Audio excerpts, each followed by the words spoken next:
Hi guys, I'm Diz and you're watching the SUV Battle channel. And this is a battle of the SUVs from the 2000s. 4 cars and 4 obstacles. Make yourself comfortable, we are kicking off. The participants will have to drive through a very challenging route. A dirt hill with diagonals, a rocky gate, an obstacle combining rocks and dirt, and for dessert, a long sandy climb. Subscribe to the channel because soon I will post drives of the Toyota FJ Cruiser, the Lexus LX 570, Toyota Land Cruiser 100, and the Mitsubishi Pajero Sport on the same route. Back to SUVs from the 2000s. Usually, the test participants have different tires, so viewers complain about unfairness. But we have a unique situation this time. Every car is equipped with BFGoodrich All-Terrains. This is the first time in the entire existence of my channel that this has happened. After all the formalities are completed and similar tire pressure is set on all cars, it's time to start the test. Because of the difficulty of the obstacles, all vehicles will drive in off-road mode. And the first one is the 2020 Mitsubishi Pajero with a 3-liter gasoline engine. The SUV is in the low range and with the center differential locked. The most exciting spot is in the middle of this climb, which gets steeper with each meter uphill. Lots of small rocks mixed with dirt makes this obstacle even more challenging. The Mitsubishi stopped, not reaching the full stop spot from where it had to continue driving smoothly. The front wheel is in the pothole and the Pajero starts driving. The unloaded wheels rotate with typical jerks almost from the very beginning.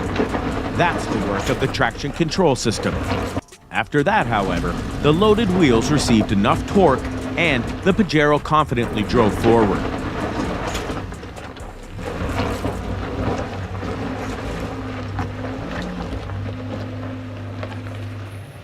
The next participant is the 2008 Toyota 4Runner with a 4-liter gasoline engine V6. For now, only the low range is activated. Unlike the Mitsubishi Pajero, which stopped before reaching the stopping point, the 4Runner, on the contrary, drove further than necessary. We exposed the car at the stopping point so that the front right wheel is in the pothole. The driver barely revs the engine, but this doesn't affect the response of the traction control system. The unloaded wheels don't even make one rotation as the loaded right wheel gets enough torque, and the 4Runner immediately began pushing forward. At the minor diagonal, we again witnessed the lightning-fast response of the traction control system, excluding the slipping out of the unloaded wheels. Excellent result. The next participant is the 2007 Nissan Pathfinder with a 4-liter gasoline V6. Again, the gearbox is in the low range and all-wheel drive is in lock mode, since in auto mode, the front axle is engaged only when the rear wheels slip. The Pathfinder caught diagonal suspension just a few meters ahead of the first stop.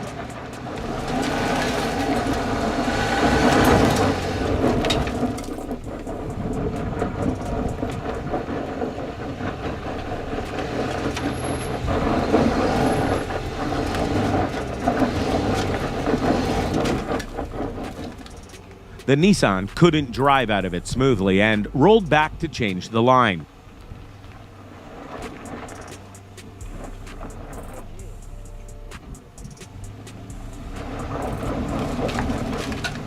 The rear wheel dug a hole in the soft dirt and the car tilted to the left side with the front wheel lifted.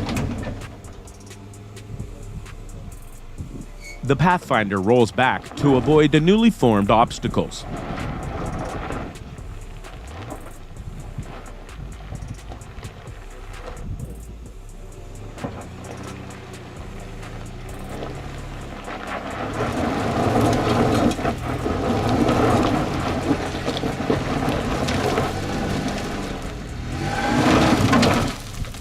But this climb does not want to give up, and the Nissan is forced to retreat to accelerate and drive through using the momentum. The Nissan begins to accelerate almost from the bottom of the hill. It seems like the driver is wary and limits gas, which is confirmed by the changed engine sound. And then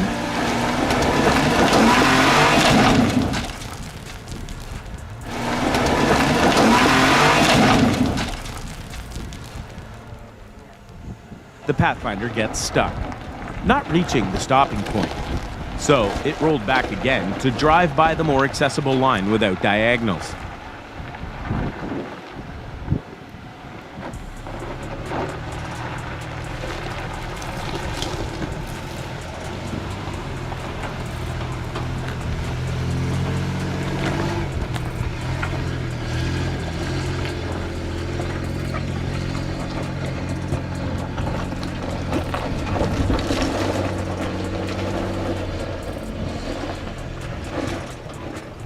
The next SUV is the most powerful participant of the test, the Jeep Grand Cherokee, with a 3-liter turbo diesel engine producing 519 Newton-meters of torque.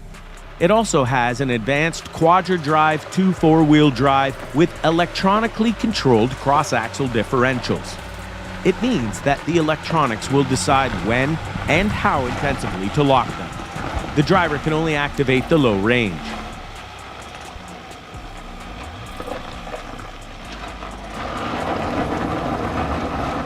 Previously, the Nissan dug a hole so deep that the Grand Cherokee could not continue driving with the front bumper pressing against the forming step. So the Jeep rolls back to change the line.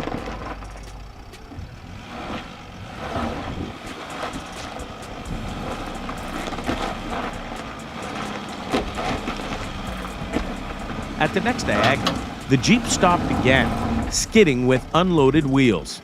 I wonder when we will see the work of the advanced 4-wheel drive.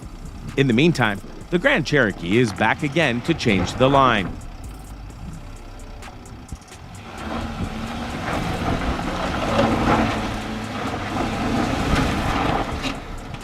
One more try, but each time the potholes get deeper and deeper.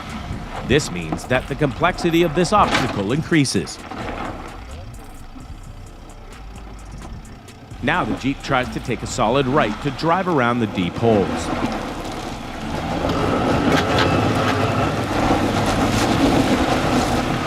The conditions are challenging. The soil is very soft and the wheels quickly dig deep holes. So the Grand Cherokee is stuck again and forced to roll back.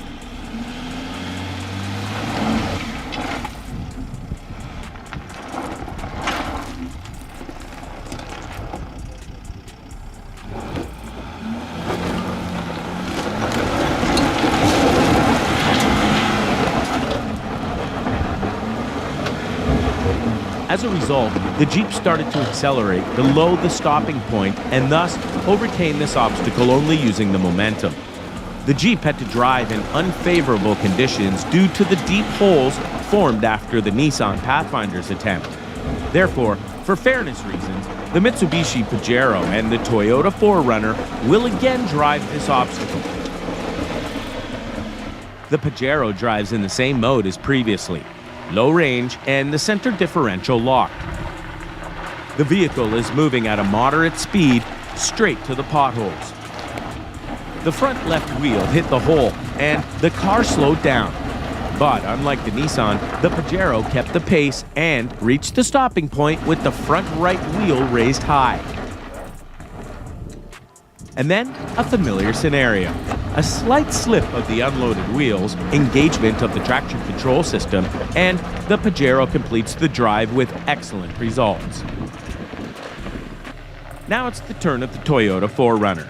Again, it drives only with the activation of the low range.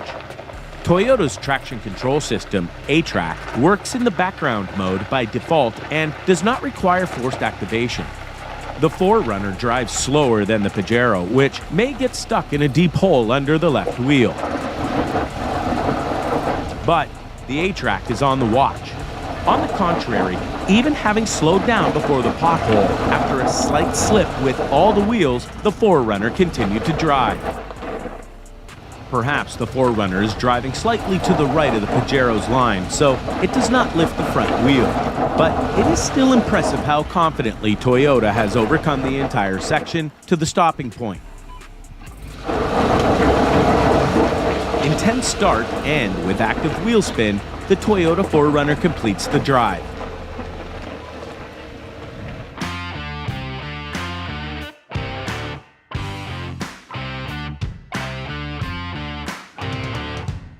Let's get to the second obstacle. We call it the Rocky Gate. The Mitsubishi Pajero drives first. The transfer case is in the low range with locked central differential. The Pajero reached the crucial part of the obstacle, made a short stop, and then, with active wheel spin and the front left wheel lifted, the Mitsubishi safely completes the drive.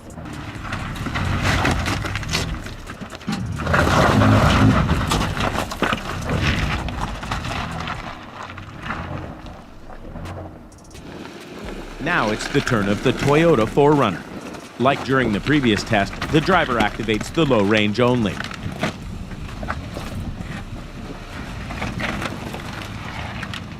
The Toyota made a short stop in the same place as the Pajero and then continued driving almost without revving the engine.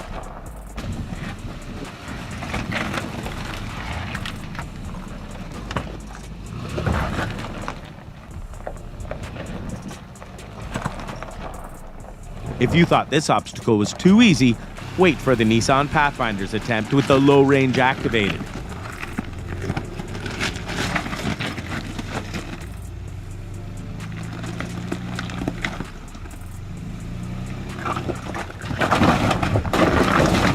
The Nissan started skidding and got stuck, not reaching the stopping checkpoint. As the revs increase, the traction control system makes a timid attempt to spin the loaded wheels, but is unsuccessful.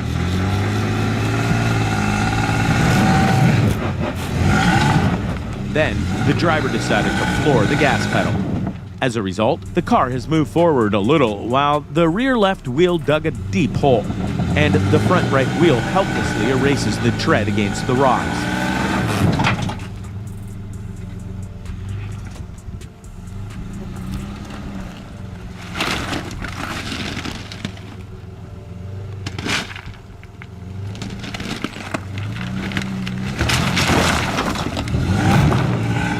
One more attempt, but the Pathfinder can't drive out of the diagonal suspension.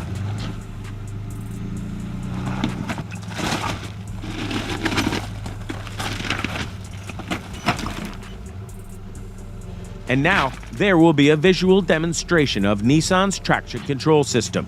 The front left wheel fell into the hole previously dug by the rear wheel. So the car starts driving forward, but alas, no luck.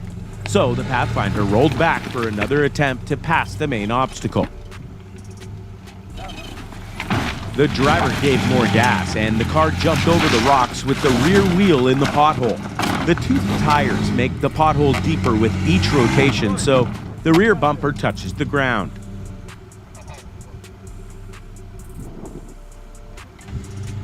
The Pathfinder obviously couldn't drive through the pothole, so we changed the line.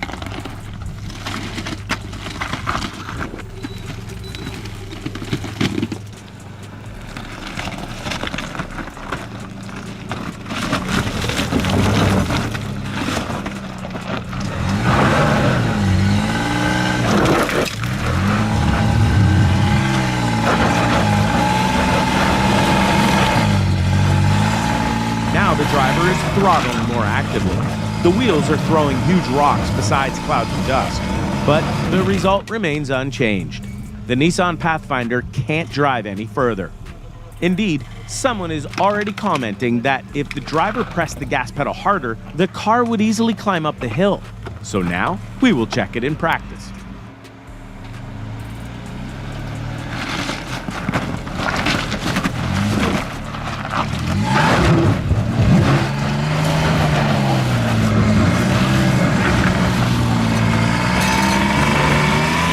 Skidding and burning rubber against the rocks while standing still, the Pathfinder stops trying to conquer this obstacle on its own. Perhaps the Nissan could drive up this hill by taking more acceleration, but there'd be a much higher risk of damaging the vehicle, while there are still 2 more tests ahead. Therefore, towing with the 4Runner seemed to be the best solution. I wonder how the Jeep Grand Cherokee would cope with this obstacle now. Probably after the Nissan Pathfinder dug a huge hole there. No one will be able to drive through on a stock vehicle without assistance. The Jeep drives to the left of the Nissan's line, and it is visible how, after slight wheel spin of the rear wheel, the front wheel engaged and the Grand Cherokee quickly passed the spot where the Pathfinder got stuck. The unloaded wheels make no idle rotations, and even having slid to the right, the Jeep keeps the pace. Excellent result. And now, an unexpected bonus. Another Nissan Pathfinder, also with a gasoline V6 and BFGoodrich All-Terrain tires.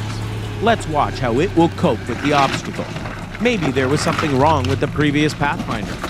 The car drives by the Jeep's line and slips on the diagonal until the traction control system kicks in. And then, same as the Grand Cherokee, sliding to the right at the top of the hill, the Nissan Pathfinder completes the obstacle.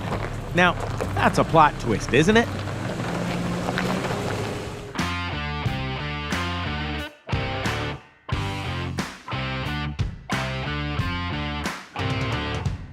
Here's the third obstacle, an S-shaped uphill rocky turn.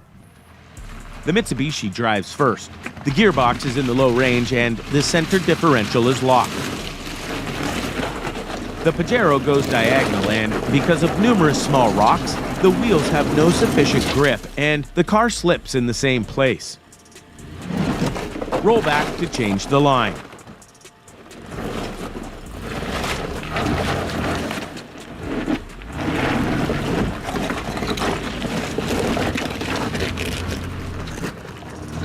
The Pajero skillfully crawled over the rocks thanks to the effective traction control system and confidently completed the task, despite the weakest engine.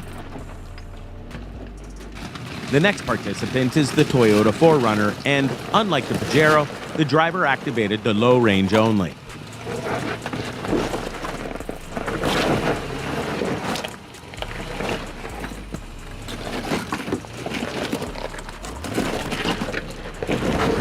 The 4Runner drives the central part of the first turn, throwing rocks out of the wheels, but unexpectedly getting stuck at the diagonal. A minor rollback, and then another try.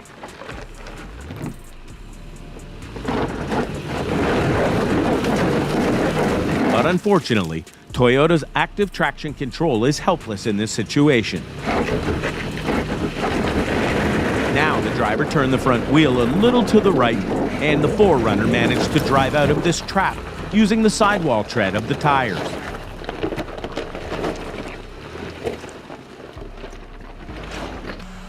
After the last test, the chain of participants was broken. That's why we now have the Jeep driving instead of the Nissan Pathfinder. The Grand Cherokee drives in the low range. The Jeep got stuck at the first turn, same as the Pajero. So it rolled back to change the line and tried to drive a little left, climbing on the big rock with its front left wheel. But due to the idle right rear wheel, the Jeep drifted to the right, which means it has to roll back again.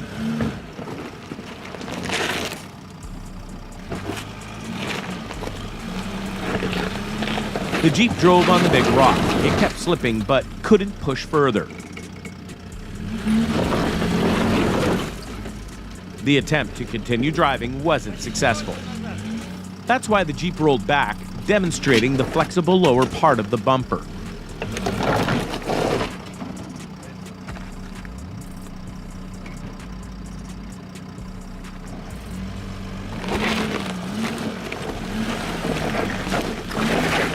The Jeep again climbed back on the rock and, using the automatically locking inter-wheel differentials without any noticeable wheel spin, left the combat area jumping on the rocks. Now, let's not waste any time and watch the drive of the black Nissan Pathfinder because it showed an excellent result at the previous obstacle. Same as the Toyota, the Nissan drives in the low range only. The diagonal suspension on the first turn, and lots of small rocks flying out of the wheels, just like the Pajero's drive.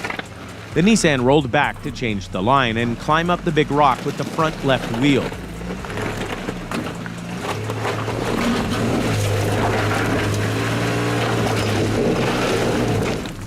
The Pathfinder managed to do it, but it lost the pace on the diagonal and had to roll back again.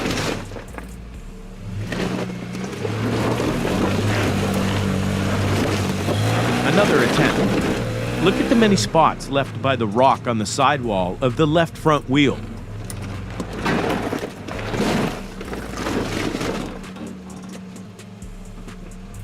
The driver decided to take a right as it wasn't possible to drive through the big rock. But the treacherous climb doesn't let him do that. The Pathfinder stands still, digging holes with unloaded wheels.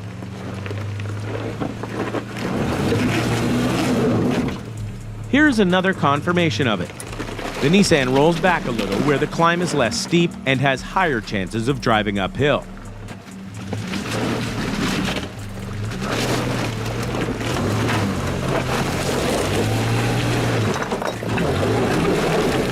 But as you can see, the rocky turn is stubborn and doesn't let the Pathfinder drive further.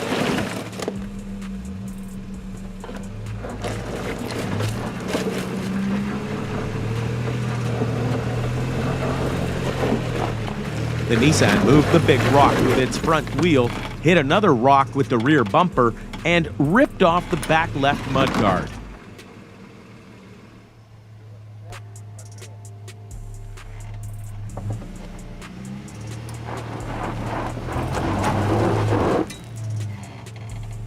After the rock was removed, the Pathfinder returned to the start point to make another attempt to conquer this climb.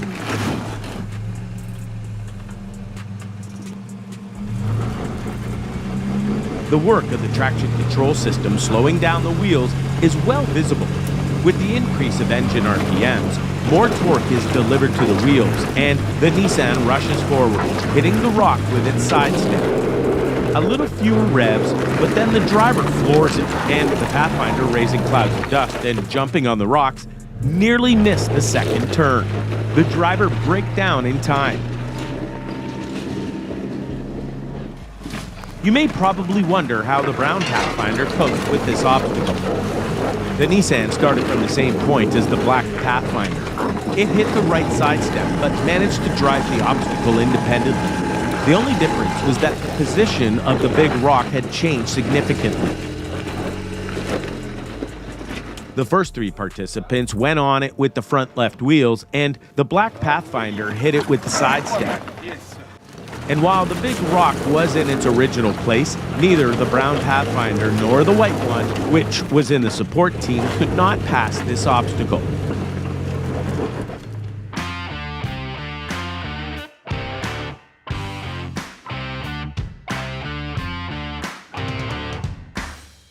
At last, we have reached the final fourth test. It's a very treacherous, long, sandy climb. The Mitsubishi Pajero starts first, preliminarily deflating the tires to 18 psi. Then, the driver activated the gearbox low range and manual mode.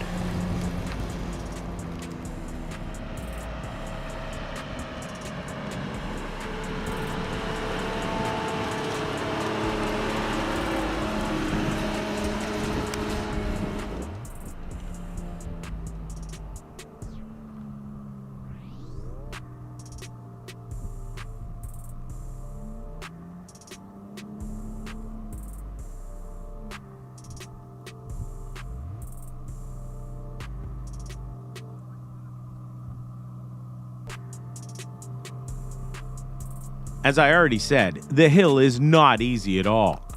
Next participant. The Toyota 4Runner, the gearbox is in drive, and the electronic stability program is off. The tire pressure is similar to Pajero, 18 psi. The 4Runner takes a good start and dynamically passes the first part of the hill.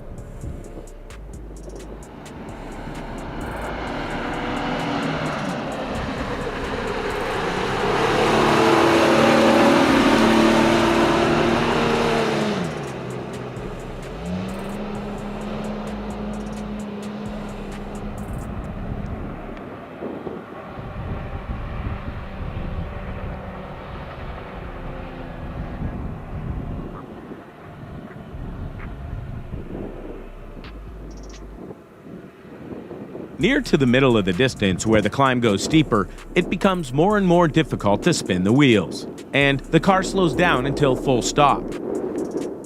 The driver activated the low range and threw sand with all wheels, and the Toyota continued to ascend.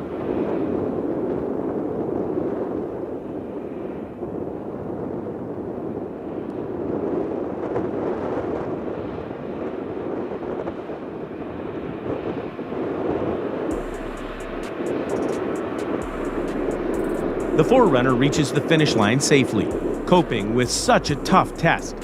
However, I wonder how the Nissan Pathfinder and the Jeep Grand Cherokee will deal with it. The Jeep is at the start point. The gearbox is in drive, the ESP is off, and the tire pressure is 15 psi.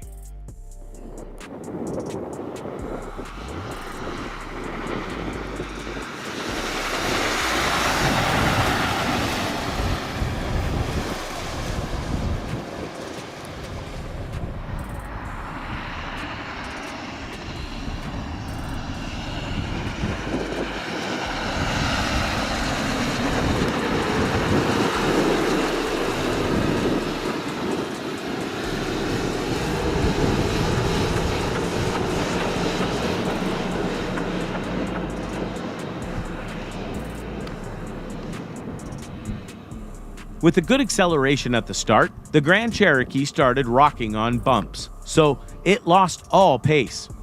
Next participant. And the next one is the most powerful engine among the participants of this test, the Nissan Pathfinder. Let's see if this advantage would help with passing this obstacle. The gearbox is in drive, the ESP is off, and the tire pressure is 13 psi.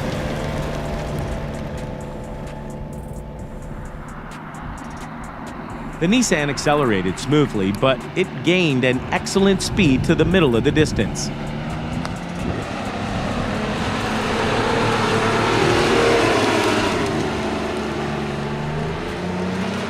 Despite the changed angle of the climb and lateral body rocking, the Nissan Pathfinder keeps the pace, and there's not even a hint of surrender.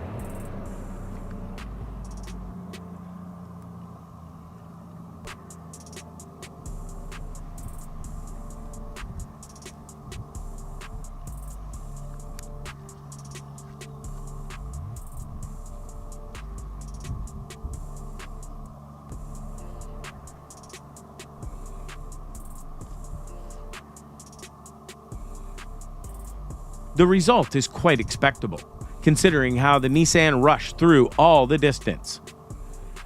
And now, we need to clearly understand the critical factor of the Black Pathfinder's success, the driver's experience or the technical potential of the vehicle.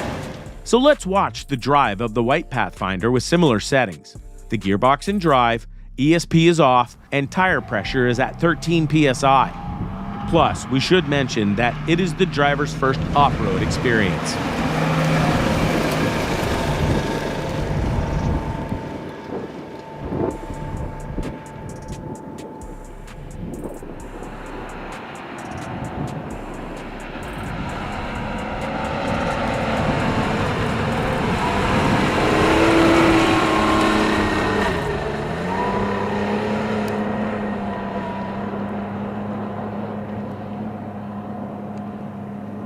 It feels like this Pathfinder rocked more from side to side to the middle of the distance, so it certainly affected the pace.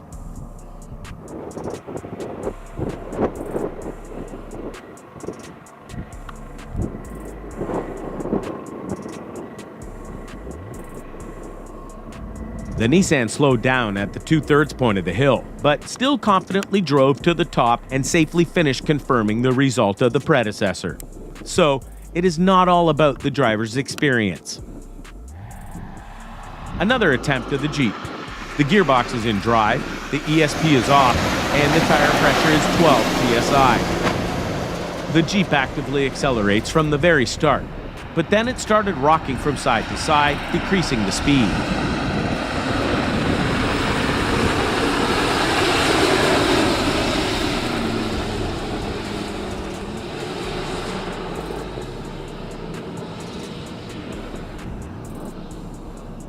And closer to the middle of the hill, the Jeep loses pace on bumps and gets stuck in the sand again.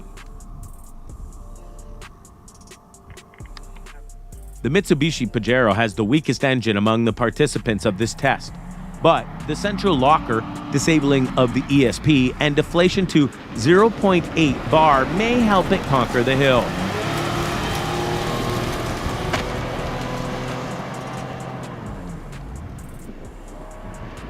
It is not the most intensive acceleration, and it feels how difficult it is for the engine to pull the big car uphill.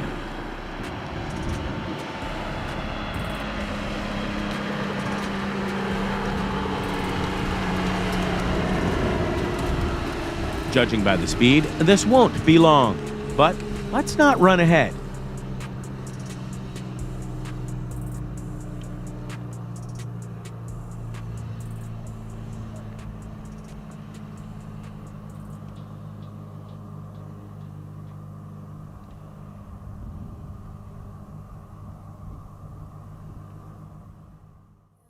Well, that was expectable.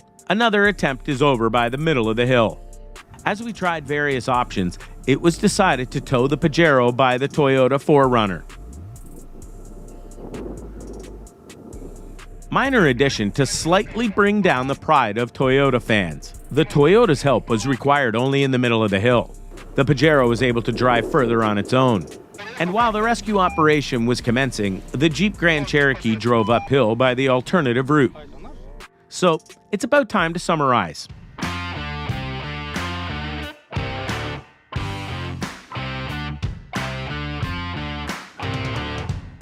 The Mitsubishi Pajero excellently dealt with all the tests except the long climb thanks to the effective traction control system and other proper off-road attributes. So it's a perfect moment to write that this test is not fair because the Pajero, with the 3.8-liter gasoline V6, should be brought to this test.